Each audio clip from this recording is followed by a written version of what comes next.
And we're live. Hey, Joe. How you doing, bud? Hey, what's wrong? Okay. No, we're good. Howdy, y'all. All right. If all y'all would do me a favor and mute yourselves.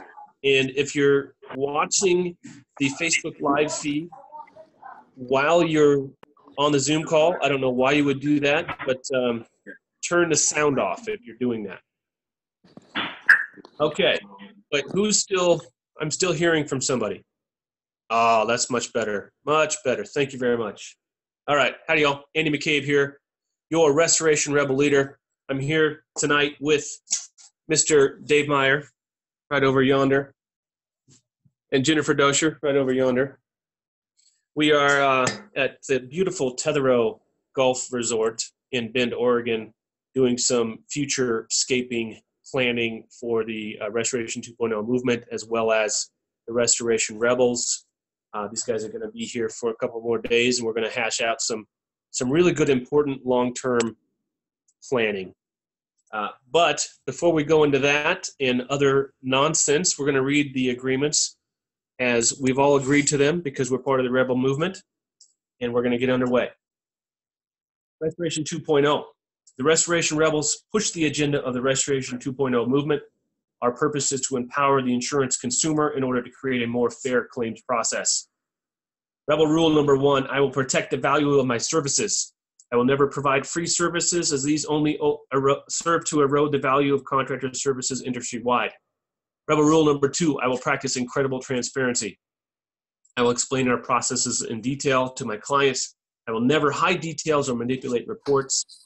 I will never communicate with a third party without also communicating with my client. Rebel rule number 3, I do not believe in competition. The restoration companies in my market are a part of my community. I will be an active member of the restoration community. It is our unbreakable unity that will create the change that we strive for. Rebel rule number 4, I am willing to walk away from any project, client, or contract that is not compatible with my values and stated mission.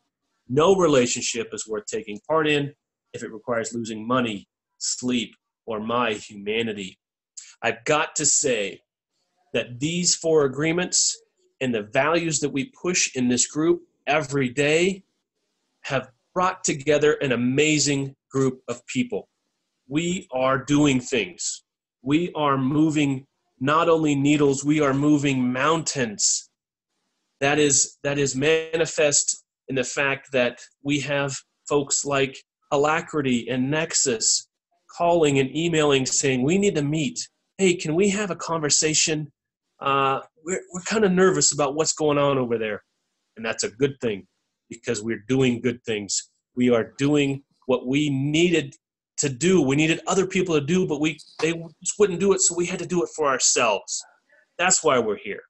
That's what we're doing. And I am stoked. I can't say how, I cannot say, I gotta pull this other window up so I can see where this camera is pointing. So I'm not there and there. Do you see these 2 people over here? They feel so, wait, there we go. They are so passionate about what we're doing. They flew across the freaking country to Bend, Oregon to help us move the needle in a more cogent fashion. So I hope y'all can hear me. If you guys at any point you can't hear me, just let me know. I'll move things around. Jennifer was so kind to start the coffee maker. I don't know why she started the coffee maker over there, but if you're hearing bubbling, that's what we're all about. So tonight, I want to talk about a little about what we are doing, us 3 in the next day and a half. The Restoration movement, Restoration 2.0 movement, and the Restoration Rebels is a 2-prong, 2-phase process. And the first phase is we've got to survive and thrive for the next 5 to 10 years so we can continue to be relevant and vibrant into the next stage of the restoration industry. No one knows what that's going to look like, but we're pretty sure we need to make profits in the meantime. So that means the first phase of what we're trying to do is increase profitability, increase viability, make it easier for restoration folks to make money and run their businesses. The coffee maker, it sounds like it's giving birth, I swear to God.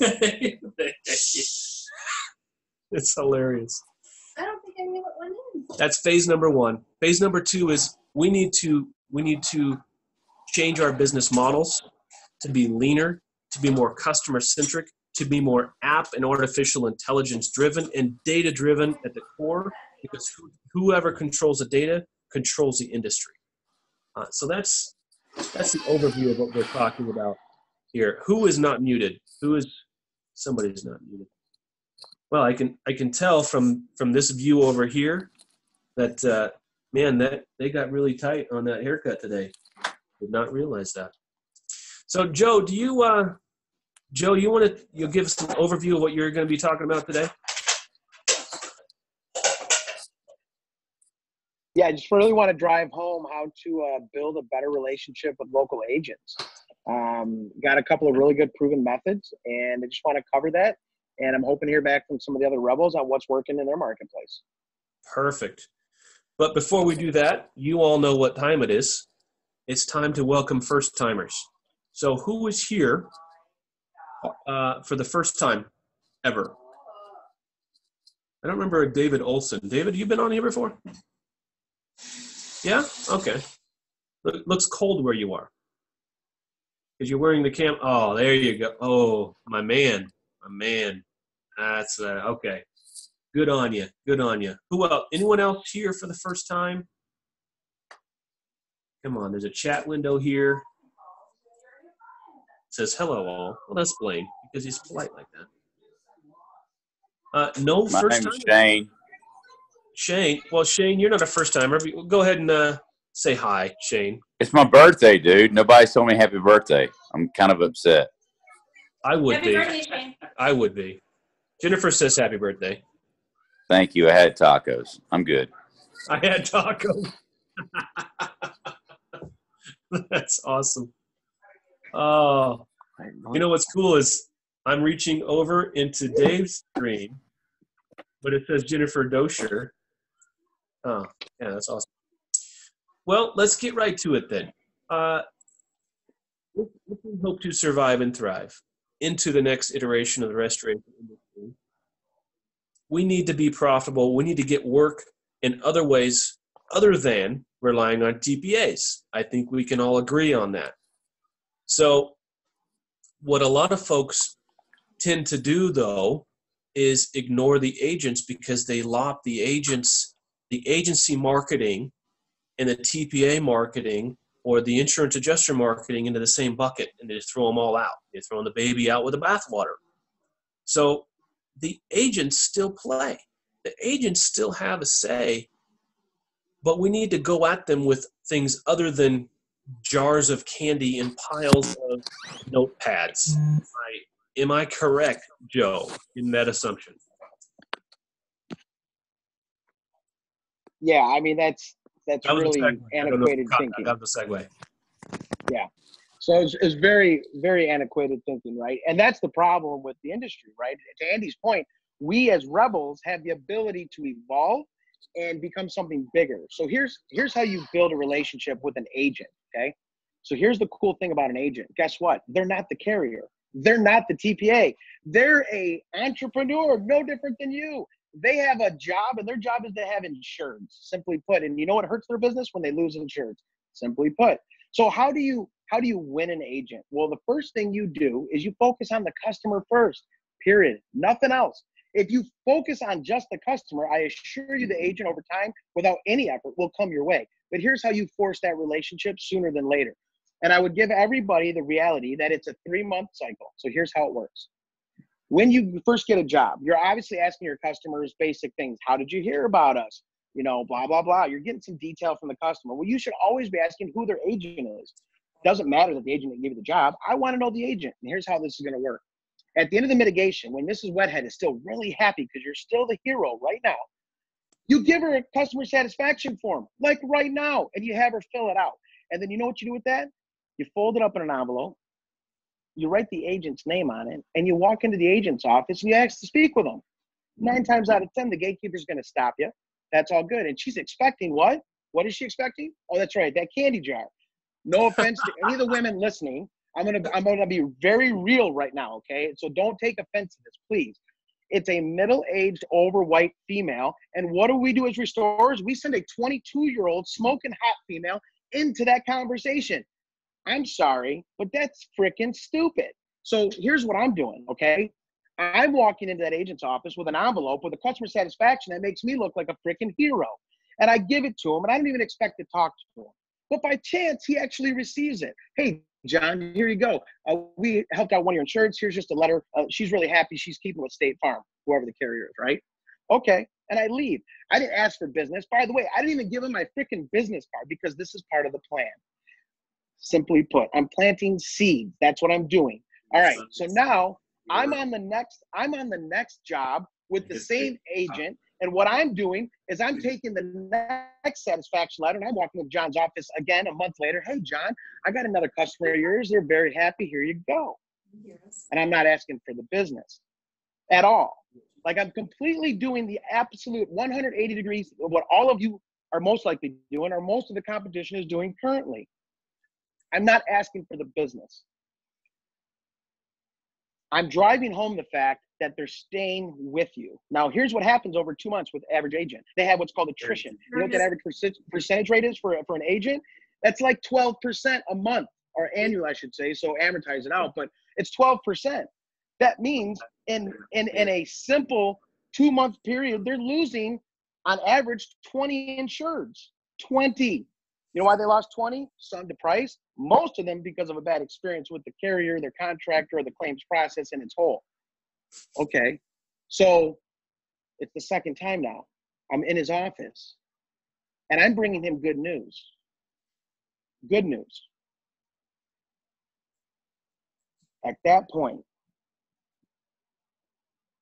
he's going to ask you. He's going to ask you, do you have a card? Okay. And yes. You know what I'm gonna do? I'm gonna look at him and say, you know what, John? I said, I do. I said, but right now we're at capacity. We really focus on happy customers, as you see.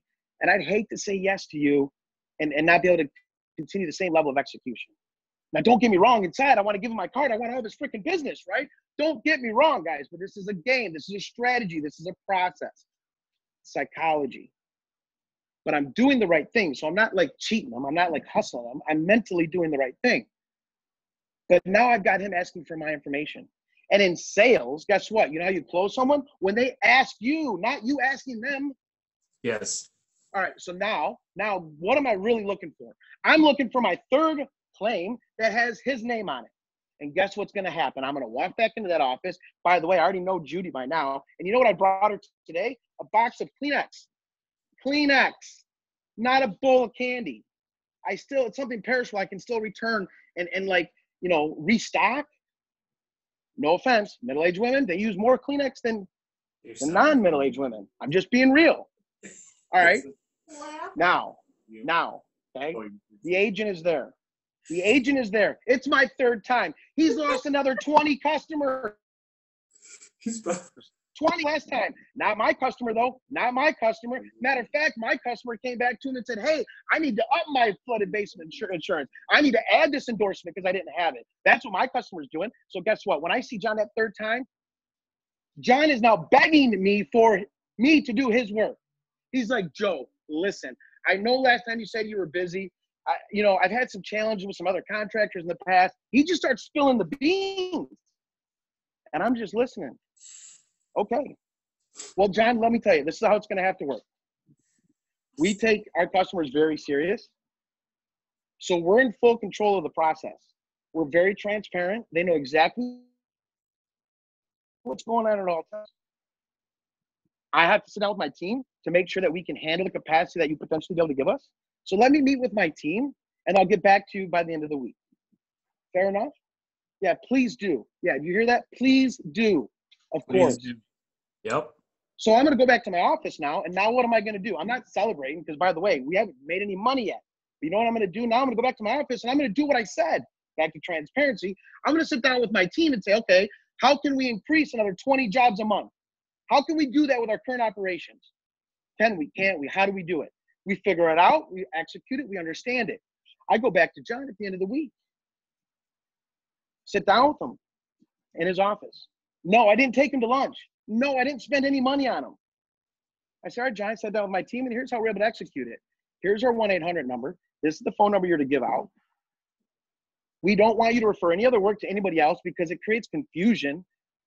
Judy gives out the different number because you're trying to rotate it, and then all of a sudden there's an issue and people think it's us, but they really lead with to someone else, etc. So, we're all or nothing. Okay, that's how we work with our agents. And here's the best thing. We're going to prove our value to you, John, by your lack of attrition rate.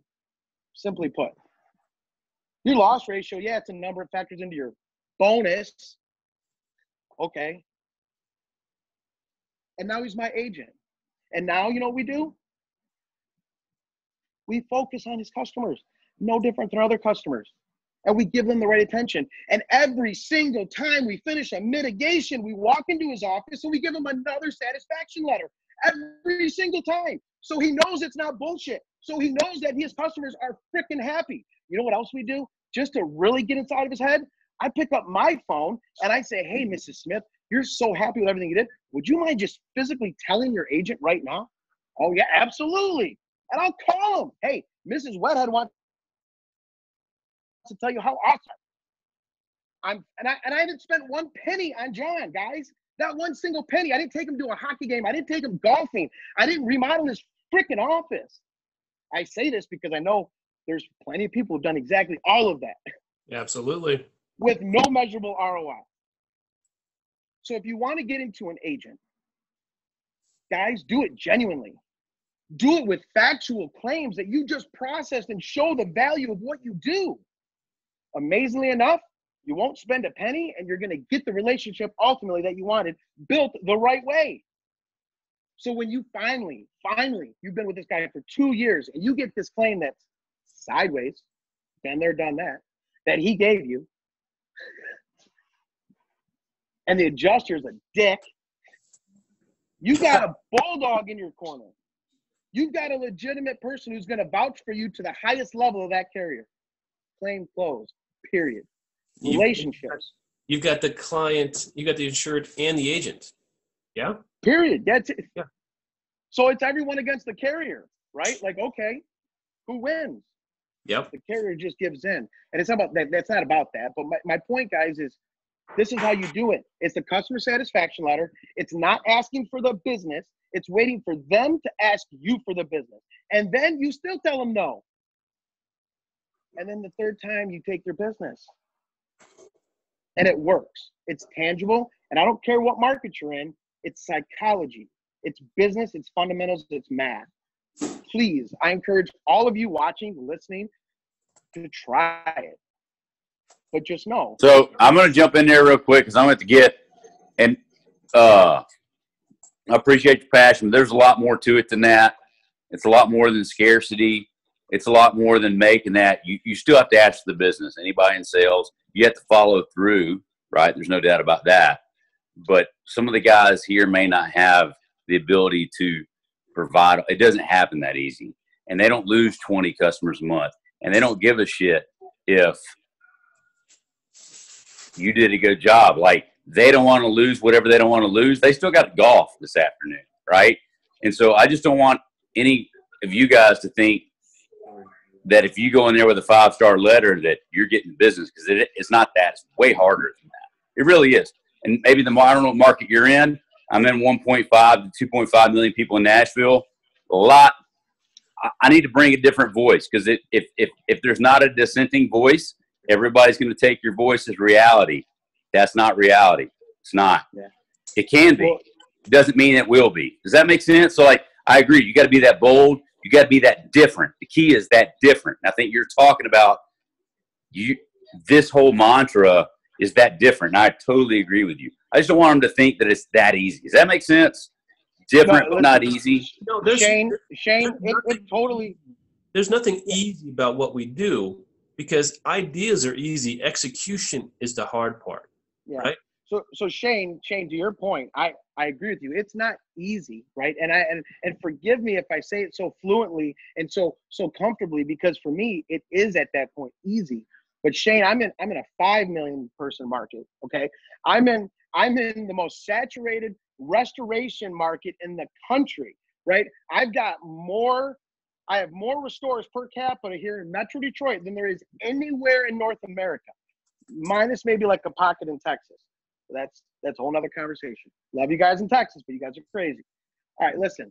And Shane. Wait, could you say that again? Love you guys in Texas, but y'all are crazy. You got to throw y'all in there. Exactly. But Shane, I will tell you, I swear on my reputation, my bank account, my kids' lives, it's that simple to the point. It's 3 conversations. I've never asked for the business. I've never once asked for it. And I agree with you in sales, you have to close, right? But I'm just closing in a different way. I'm closing with results, right? Because what I'm doing is I'm driving home the fact that I am satisfying his customers. And to your point, you're right. He's got to go golfing tomorrow. Another reason why he doesn't need to worry about his customers. And I'll let him know that. So all I'm saying is you're obviously a very beautiful man and bold, and we're not all beautiful and bold. But it's just a little bit different. I just didn't want them to go in there with a false sense of security, right? Like, because if you're confident, you win. And I know you're a confident man. Where I was when I started my company is not where I am today, right? But that's all. The bigger thing. I agree with you. When in doubt, be confident, be different. And that's the biggest thing. Be scarcity, right? If you go in there and you ask for the business, I think eventually it's about reciprocity. They have to understand you're there for a reason and they're there for a reason. You and I are there to take care of their customer. And ultimately, we hope that's going to get us work. And I wouldn't even be afraid of telling them that. But I want to provide for you first, right? And I know that that's what you're doing. I just didn't want some of the other guys to think that this is all they have to do is an absolute playbook, because every now and you still have to run the ball to keep them honest, right? Yep. Nice rack, by the way. I bought it at a flea market. Thanks. Nice rack, Shane, behind you. No, hey, in Alabama, that's as big as they get. I'm proud of that. If you can't tell, it's a 9-point with a kicker. Nice. Hey, Joe. Yeah. Okay, so one of the things you said was that you would talk to the agent about that you would stop the attrition rate. How do you track that? What's the claim that you're making? How do they see that result? I mean, especially it's really easy to measure, right? It's super easy because they already know their attrition rate. So the 2 things an agent knows better than their bank account is their attrition rate and their loss ratio. That's it. That's what they know best. So if I ask him what is attrition rate, he's going to tell me 13%, 18%. Last year, the economy took a dump. I lost 20%. They're going to know that number. So my job is to make sure that the customers are genuinely happy with the claims process by doing a good job, so that the people that traditionally would leave because they had a bad claim experience doesn't happen. So at the end of the year, I can say, okay, you were at 13 last year. What do you have this year? 9. Awesome. Do you think I had a participation in that? Absolutely. Look at those customer satisfaction letters. Case point. Okay, so what is the when you said you'd have a claim go sideways with you, what are you referring to? Are you referring to somebody being upset with price? Like, how are you dealing with that side of it? Because, if you get referred by an agent and you're not agreeing to work at their prices, how are you overcoming that? Yeah, so what I was referring to a sideways job, what I'm talking about is getting called into a claim that's already 3 weeks old. It was poorly mitigated. There's no recon estimate wrote. The adjuster wrote a half-assed paper. I mean, it's just a mess walking in the door. It's not organized. Everyone's unsure of where the claim is at. You get those types of, you're going to get that kind of lead from an agent. Like, that's a real lead you're going to get. And you have to be able to go into that situation and take control. Like, ultimately, you have to reel everything back in and say, okay, we're just going to start from scratch. Start from zero again, have a reinspection from the adjuster, walk the loss again, those types of things. So you're going to get what I call sideways claims that just suck. They suck from not your fault, but you got to pick up the pieces. Have you had to deal with pricing issues with agents, like where, because I mean, if you're charging what you charge versus just trying to follow that insurance companies, we hear a lot from agents where they say, well, are you on the preferred vendor, or like, oh, there's a pricing issue, I can't use you. How are you overcoming that? Are you overcoming it because you've already had such good experience up until that point, or do you have? So I've never actually had an agent, not me personally. I'm not saying it hasn't happened, but I've never had an agent tell me anything about price. I've actually never once talked to an agent about price any way, shape, or form, other than this is the other thing that agents are phenomenal for. They'll get calls from people that say, hey, I've got some shingles blown off. I think I have to make a claim. You know what agents are trained to do? They're trained to not deny a claim, obviously, but they want to find out what the real issues are. Maybe it doesn't make sense to make a claim. Maybe it's a $500 repair. So all of a sudden we start getting these jobs from agents. Okay, go look at this before these people make a claim. Let me know if they should be making a claim. We'll look at it and say, yeah, they got 10 shingles blown off, 1 elevation, the rest of the roof is good. It's a $600 repair. They got a $1,000 deductible. We give them a quote. That's when I talk price with the agent. Say, hey, it was under her deductible, $600. We're just going to do a repair and she's done, no claim. We don't talk about price. That's never that conversation come up. And when it comes down to price, at the end of the day, it's always going to be fair. And maybe that's just my perception of fair, but we're always just fair and open about the pricing. Like, to Andy's point, we never give a customer copy, like of an Xactimate estimate. Like that's like you get fired if you did some shit like that in my office. Like we're gonna give them the full blown. Wait, say that again. Say that again. You would be fired if you gave a customer copy of an estimate in our operation. Oh, you mean like a no totals? Yeah, no totals, no nothing. Right? Okay. We're full transparent. Here's the estimate. Absolutely. Right? Absolutely. Here's everything. Yep. Here's everything. But here's the deal. Here's where we separate ourselves from everybody. And maybe this is something unique, but we ask what the end game is when we walk in the door. Right. What's the end game? Oh, it's your mom's house. She's 80. You want to sell this property because mom's got to go into assisted living. Great. Well, mom's not picking out the decor then, is she? We're going to make this house sell. I want to know their end game. So we ask the end game right up front. Oh, you don't like Formica cabinets, or you don't like, flat laid laminate countertops. You want granite. You've been thinking about doing a kitchen remodel. Great. Well, we're going to settle this claim. We're going to establish a budget, and then we're going to do a scope of work change between me and you, the customer, and we're going to appease the carrier by addressing all the things that are in their scope of work, and we're going to do some additions and some changes, simply put. But I'm asking the end game up front. So money's never an issue.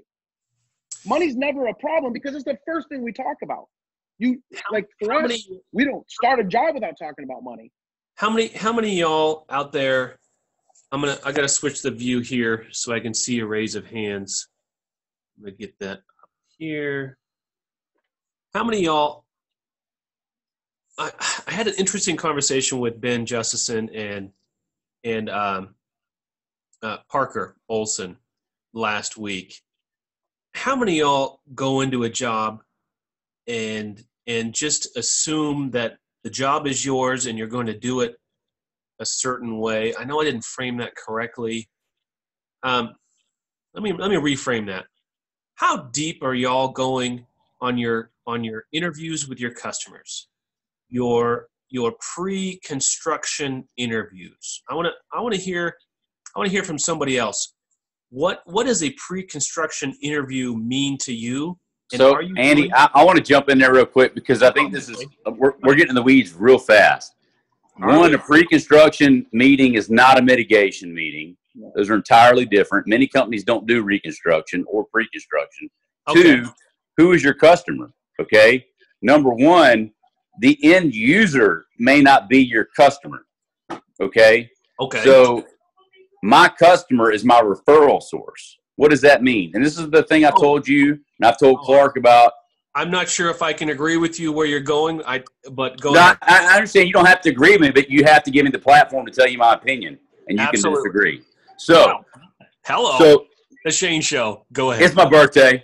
So, but look, it is what it is, right? Like the only person as opinionated as you and me is Clark. So, but right. And so all I'm saying is this, because I've been, and Sam Fernandez, same thing. He drank that screw you juice for a while. Now he's tamed down a little bit. But hey Shane, but Shane, is he there? How are you dragging me into this damn thing? Sorry about it. But here's what I mean. All right, ask my wife. Do you want to be right or do you want to be married? So I don't do business with people like if I go out and my referral source sends me out there, they get a different protocol. Not in terms of the quality work I'm going to do, but dude, I'll do work for free all day long for them. Why? Because it's about our relationship. And that's just me. That doesn't mean that we don't deserve it. And that doesn't mean that we're not owed it. And that doesn't mean that we're not going to be compensated for it. But it may mean we're not compensated for it today, right here. This dynamic we're talking about is different because the spirit in which we're talking about it is normally in the context of a mitigation invoice being reduced by a TPA or a carrier, okay? I'm not for that. I'm for people doing it. You build relationships with people, right? Companies are employed by people. So if I don't have a person at a company that I have a relationship with, I'm not doing anything special for them. If I've got, go ask my referral sources, man. Go ask them.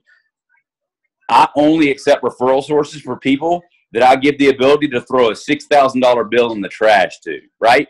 And because they know I'll do that, they freaking, that's how I don't have to pay plumbers, okay? And that's how I don't have to do what I have to do because they know I have that ability. And they also know that I'll call them out the same way. So all I'm saying to all this is that you have to understand who your customer is, and you can't have that O&P fight. That's what I'm telling you. Are you focusing on the 10%? Are you focusing on $600 on this job? Are you focused on $350,000 what that referral source is going to send you? And I know that flies in the face of, but it's not. It doesn't have to fly in the face of it. It's only if you word it that way. It's what I said the minute I got there. Like, so I think you guys get my point, and I'll hush. So there's that. If you lose the war, I don't care if you win the battle. You got to win the war. If you lose the war, I don't care if you win the battle. Yeah. Happy birthday, brother. And you're exactly right. And I think you've illustrated the point that there's a difference right now in the industry that we operate in. There is a difference between our client and our customer in a way. Like our referral source and our client are not necessarily the same person. I believe in the future, the client and the referral source will be the same person. That is a completely different dynamic.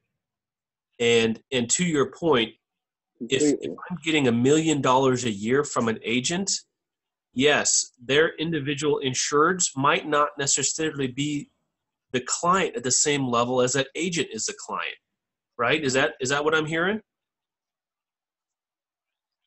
Yeah, he muted himself. That's a yes. I'm going to assume that's a yes. Well, if you're asking me specifically, 15%. One referral source, I only let them compromise. Like 15% is all they get. So if they're over 15%, I won't take them on. Or I don't want to be dependent on, like, if I took 30% from one plumber or 30% from one public adjuster, how's that different than 30% from a TPA?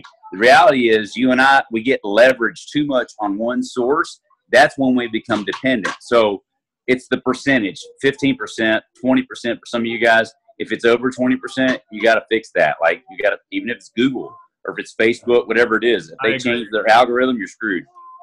All right. Who else has something to say about that? Yeah, Travis.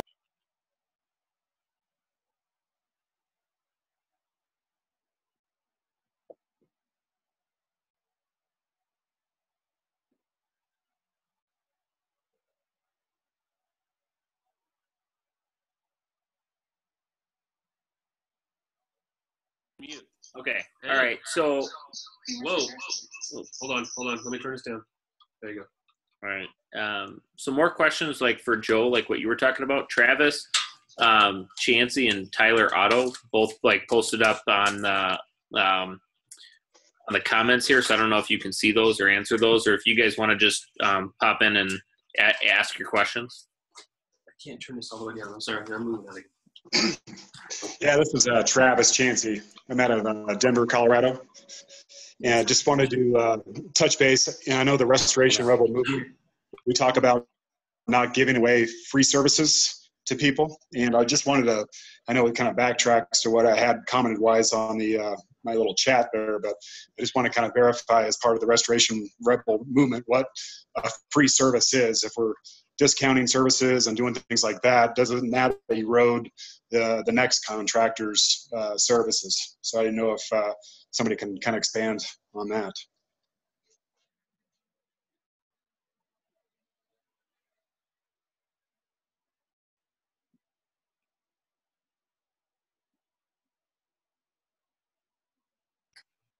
I didn't hear the whole question. Joe, do you want to answer it?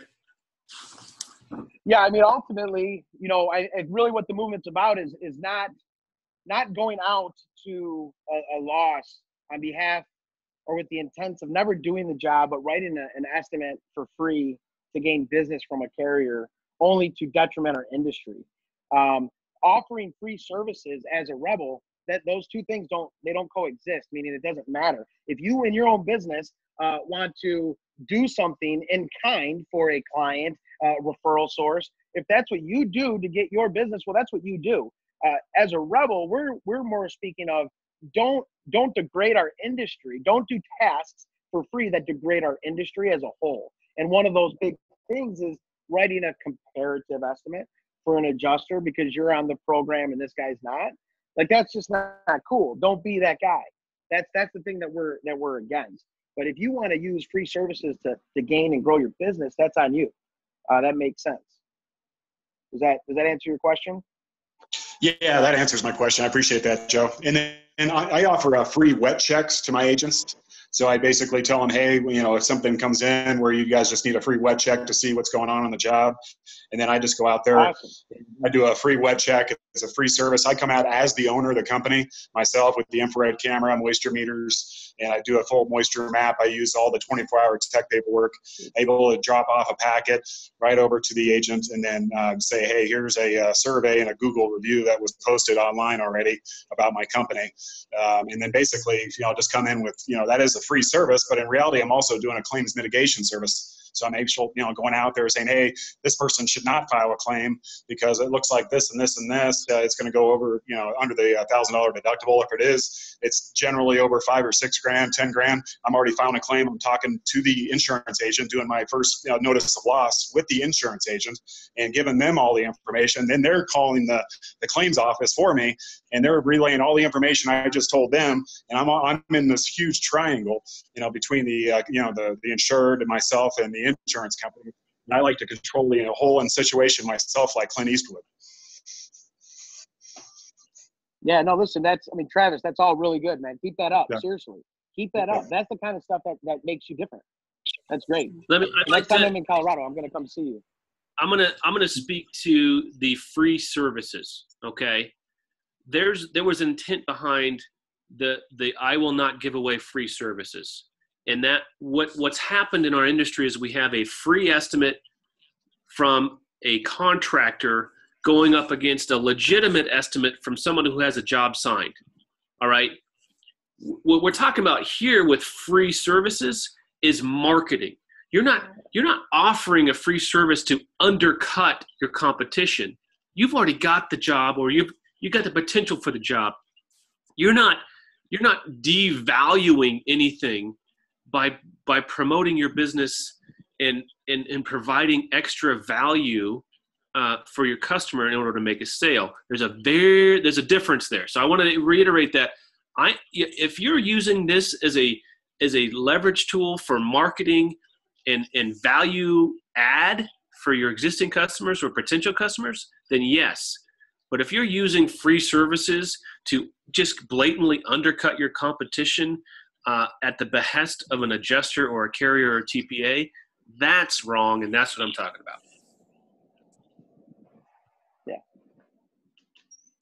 Okay, so hey, Joe, Jason Richards had a question too. He said that he agrees with what you're saying, but how long did it take you to actually build your business doing this process?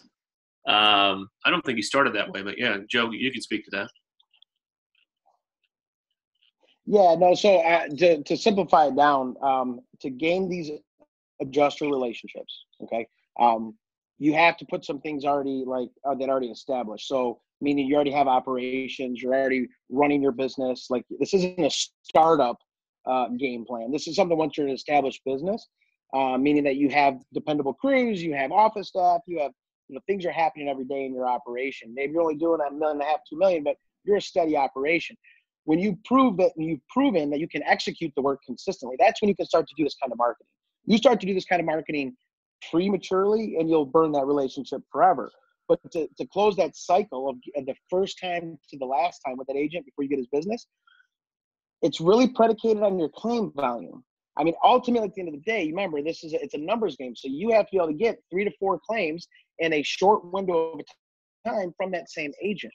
So, that's going to play into it. If you live in a sparsely populated area, right, where you have to drive to different markets, it may take you longer to get through that cycle. If you live in a 2 million plus population, you should be able to get to that cycle in about 3 months.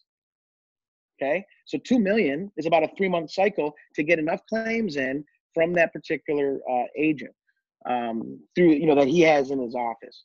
So every market's going to be a little bit different, but you have to be patient. This isn't a silver bullet. This is something that you're going to work on and generally pay attention to over the next several months. But once you're done and the harvest is there, when you take that crop down, it's very plentiful. Like it really works.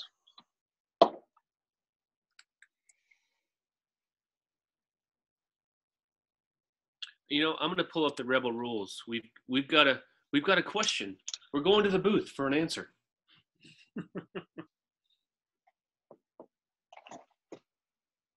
So let's take an example of, as I pull up these questions, where is it?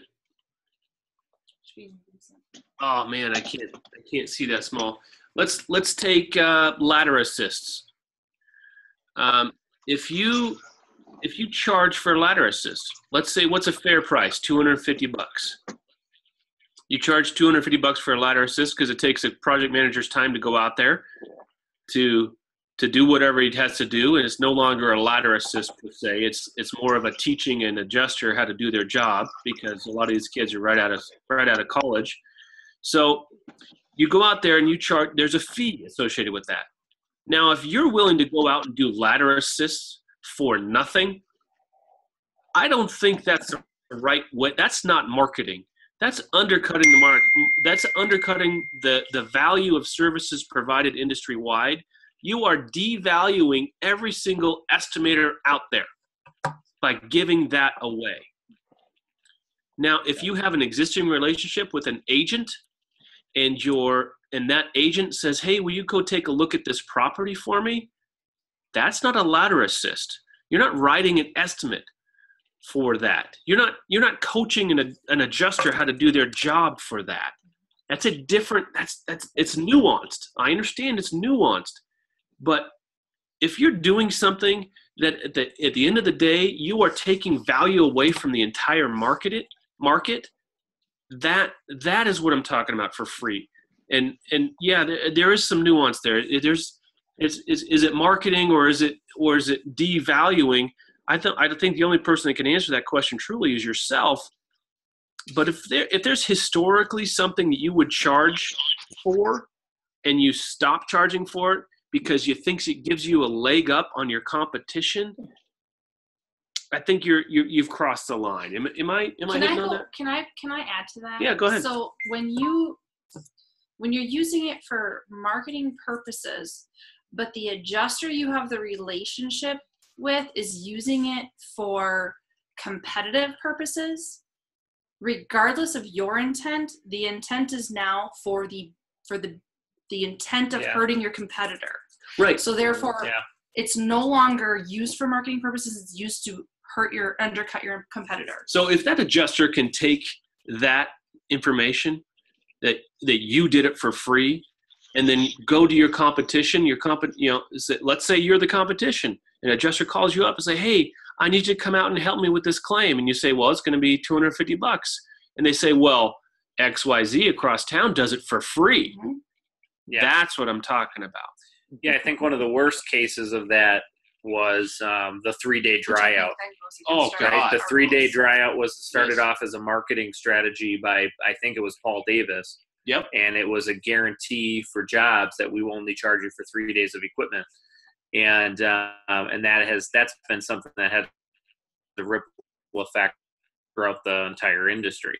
So, And that is what we're talking about. yeah.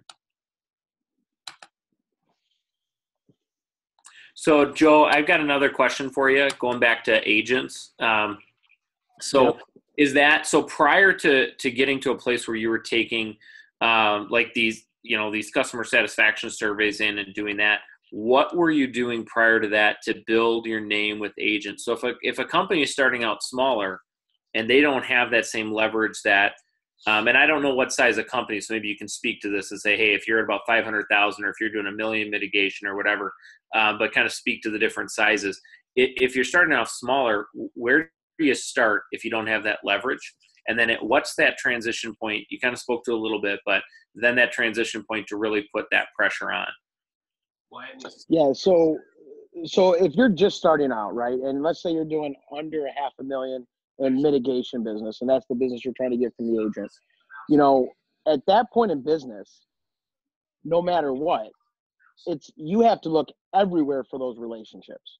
So what I mean by that is, yeah, you have to go to BNI groups. You have to go to Chamber of Commerce meetings. You have to, go in and try to talk with these people and try to get past the gatekeeper. You have to follow what I would consider to be the traditional methods of just reaching out to your local community. I'll give you a great example. One of the ones that I did, my son plays football. I'm sitting there at a practice one day. His coach shows up, and guess what his coach is wearing? A State Farm shirt. It was the only red shirt on the whole field. I had a mission. I'm new in business. I went over to him. I said, hey, you own an insurance agent? Are you an adjuster? What are you? I own an agency. Well, my kid played on his team. He gave me an opportunity, right? I through Facebook, I found another friend that I went to school with who ended up opening an insurance agency. Hadn't talked to him in 20 years. Called him up. Hey, right? So you have to go a lot of the traditional methods. You have to just reach out to people that you know. You'd be surprised. I guarantee you, I could take any restore and I could find within 1 degree of separation an insurance agent. So now if you're over $500,000, and that's where when you start to get to about $1 million in mitigation, now you can produce a product that you can do what you're trying to sell, like I'm telling it to an agent. Okay. Right. When you get to $1 million in revenue and mitigation, that means that you have semi-systems in place to execute, happy customers on some level, and now you can walk into that agent and you can do that confidently. Now, could you do that prematurely? Could you open your doors and take the first satisfaction letter to an agent? You could, but I promise you will fail, and that relationship will fail because you're not at a point yet where you can be consistent to deliver him a consistent return. Okay.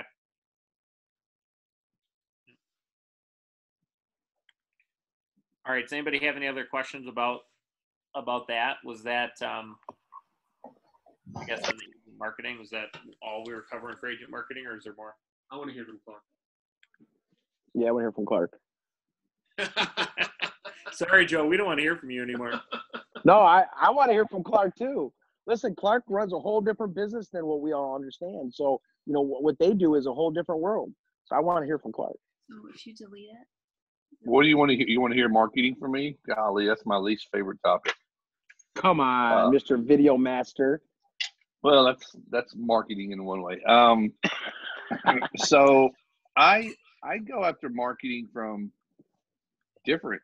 I mean, I get involved with local organizations, and I missed the first half of this conference call.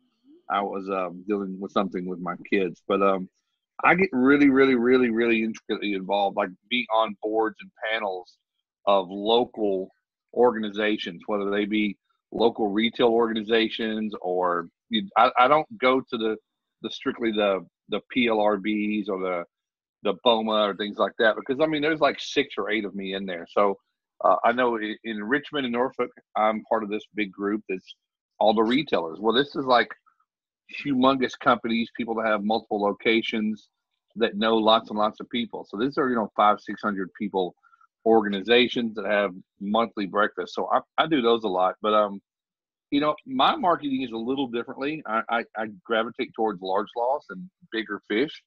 I won't say the name because I know you snakes will all go try to do this tomorrow, but I reached out last month to a contact of mine that are a very large environmental company that I know does a lot of things outside of what we do, which is like soil and land site development for environmental issues and stuff. But guess what they also do? They also do a lot of mold remediation. So I've over the last week, I had one of my project managers, has been pricing out about $3 million worth of mold remediation on some military bases. This big group has been assigned as trying to gather bids on and whatnot. So that's my deal. But I go back towards what I know. I stick to. You put me in front of Belfour, BMS, Cat, Cotton, I feel like I can win that job. I don't care who I'm working with or for, because I know what it takes to get those jobs. But we do a little bit of agent marketing, so I hear you, but we don't target them. Realtors, we actually do a lot of work with. Realtors are a separate thing, but listen, you get me talking about marketing, I start talking in circles. That's certainly not that's not my area of expertise or even care. So I'll talk about anything else. I saw that. Where's Shane at? Hey, Shane. Shane moved on for his birthday party. I was gonna say, man. I like this little. He was a rebel tonight. I liked it, but I was going to tell him happy birthday. But that's all I've really got. Not a lot to say today. Blaine Perry has something to say. Then I want to hear from Ben, latecomer. Yeah, hey. I just got to say something about that. Some of Shane's comments. Your customer's your customer, man, and there's other interested parties involved, the MIPs. But your agent's not your customer. Your carrier's not your customer. Your customer's your customer. So, I'll give this guy $6,000 worth of free shit. Well, why? I don't get that. If you're in business and you're operating with integrity and you're fully transparent with everything you're doing, you bill for what you're doing, you provide a good product, everybody's happy, everybody wins. This shit that we've got ourselves into, LA is the worst. When I was down there, there's some shady stuff going on down there, limos and all. Anyway, I disagree. I understand what Shane's talking about the relationship, but in my opinion, in order to secure a relationship, if you're giving somebody $5,000, someone else is going to give them $6,000. That's a shitty foundation for a solid relationship and a long-term relationship. Anyway, so that's my opinion. Your customer's your customer. You do them right, and everything else will fall where it may. And that's all I've got. Thanks, Blaine. I think my question is, maybe I missed it, but how are people still doing the stop, drop, and roll marketing? Oh, people still doing stop and drop marketing. Who out there, if you're brave enough to raise your hand, is still doing stop and drop marketing? That guy put his hand down. I don't blame you. Well, I think ultimately everybody has an agent, and at some point you're going to get in front of that agent. Yes, you are. Regardless of how you market to them. Now, what we're talking about tonight is how do you serve that agent at a higher level? So, Ben, what are you doing in your market for agents? Guys, I think we operate with marketing probably at a higher level than most. You're always so just humble. Just so humble. Are you being sarcastic? This is not a humility thing. This is when people are going and doing the stop and drop, that is relationship based. So when you have a person that's going out and doing that, what happens when they leave? so does the business. Yes. So it's all based on that relationship. Even if they become friends with that person, it wasn't about JRCC. It was about, you know, Amy Jones or whoever it is that's your marketing person. So you need to develop your people so they become business development. Okay, so this is not stuff that I came up with. This is stuff that came from a consultant of ours. And you have to have a target marketing plan. You have to know their pain, and you have to be able to figure out what the deliverables are for their pain. And this cannot be anything to do with what our business is, right? The pain for them is not what we do. The pain for them, for agents, this is not necessarily for every agent, but your target marketing plan should likely be on retention. So if it's retention, what can you do for them? Because they've got Geico, they've got, you know, Flow, they've got all these different things that they have to deal with. Now, I agree, they're not my customer. The customer's my customer. However, this is a place where I can get that first notice of loss. The agent is definitely somebody that they call first. And so it's low-hanging fruit. So just one of the things that we do as a deliverable is if the customer that we did work for, if they re-sign up with the agent, then we extend our warranty for another year. So they get an extended warranty if they decide to renew with that agent. Wow. Okay. Okay, that's the kind of deliverables we're talking about. Now it's no longer, you do the same thing with plumbers. Now it no longer becomes about a referral fee. Now it becomes about a business development relationship. And it's not about who my person is that goes out to them. They sign up for this program with all the deliverables that I have for them, okay?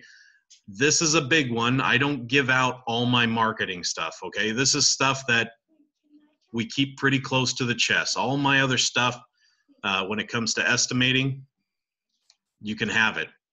But when it comes to marketing strategies, just know that you need to develop the business development.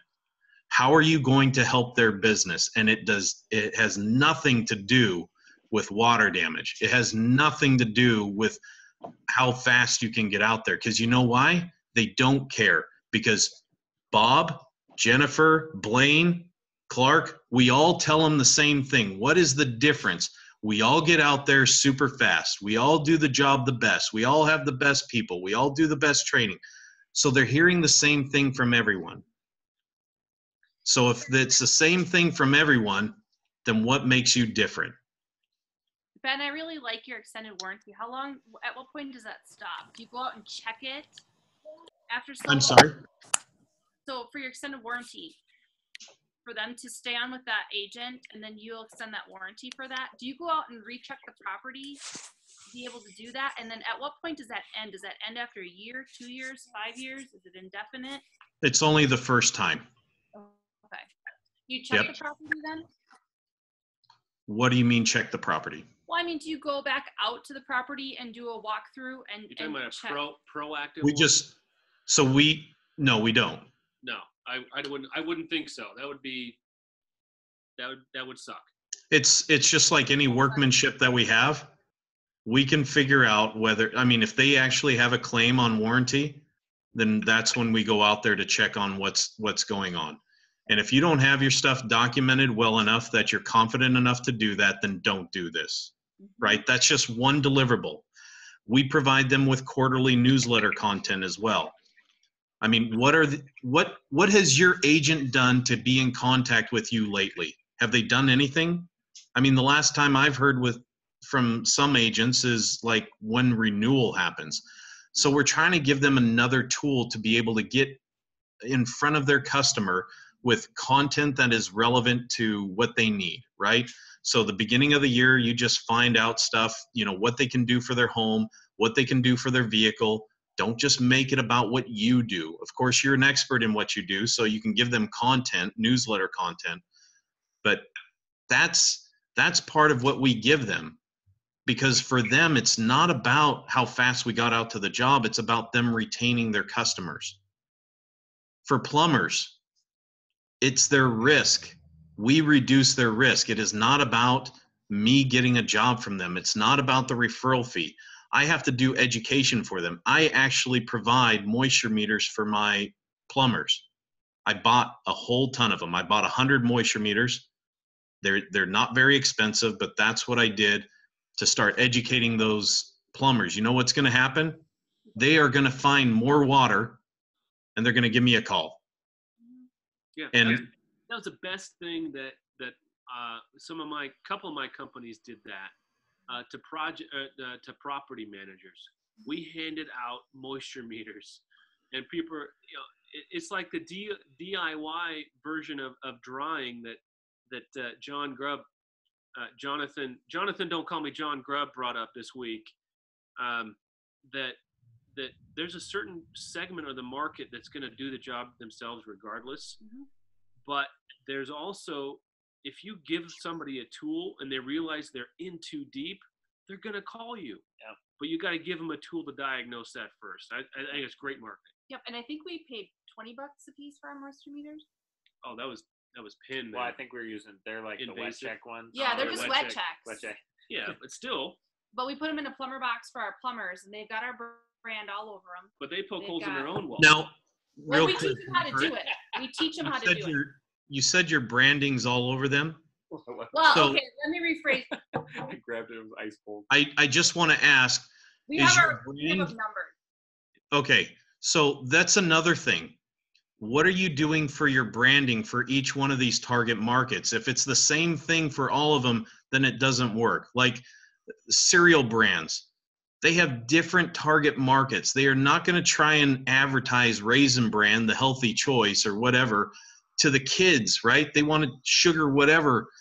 It's amazing and magical, delicious. The leprechaun, they're advertising to different people. So when you're doing this in your own business development, for us, JRCC is the only company to help you retain your customers.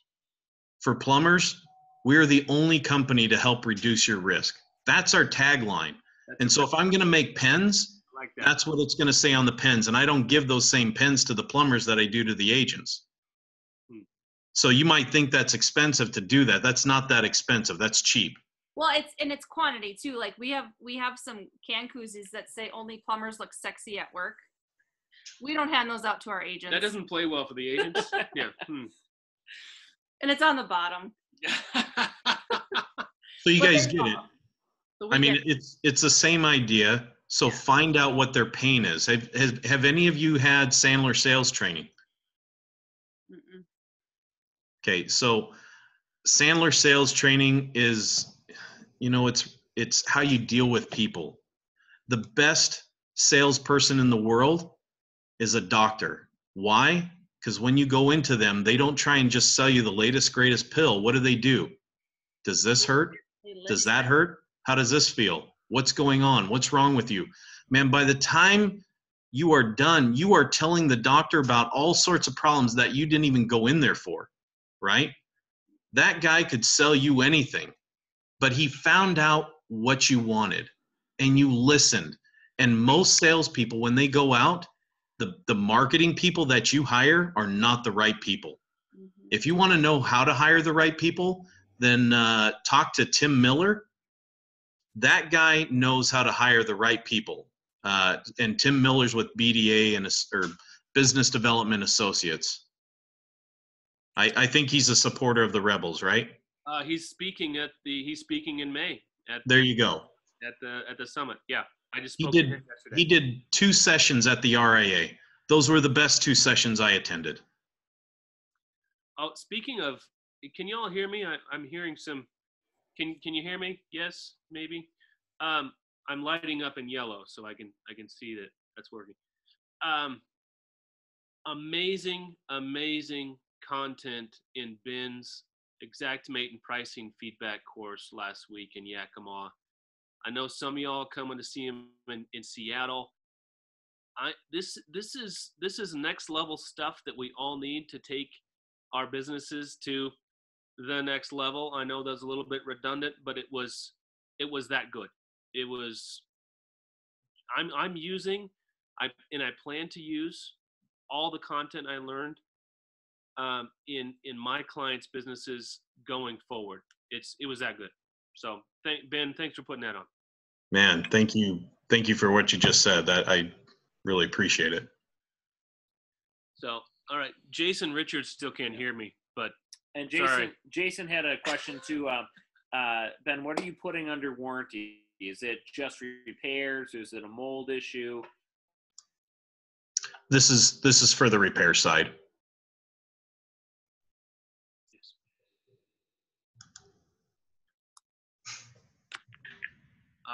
Unstable internet. Unstable internet connection. Ben, did you hear me? Nothing. All right. So can you hear me now? Yes, I could hear you. I'm sorry. Okay. That's okay. So the question is, what are you putting under warranty? You said you're extending warranties. What are you putting under warranty? Is it just repairs or quality or concerns about mold? Just repairs. Just repairs. Okay. And somebody asked, how long is the warranty? It's extended for one more year. Okay. So if you do this right with the deliverables, and we have like 5 or 6 deliverables for each target market. If you do this correctly, then the agents, the plumbers, the whoever, they will probably ask you, how much does this cost?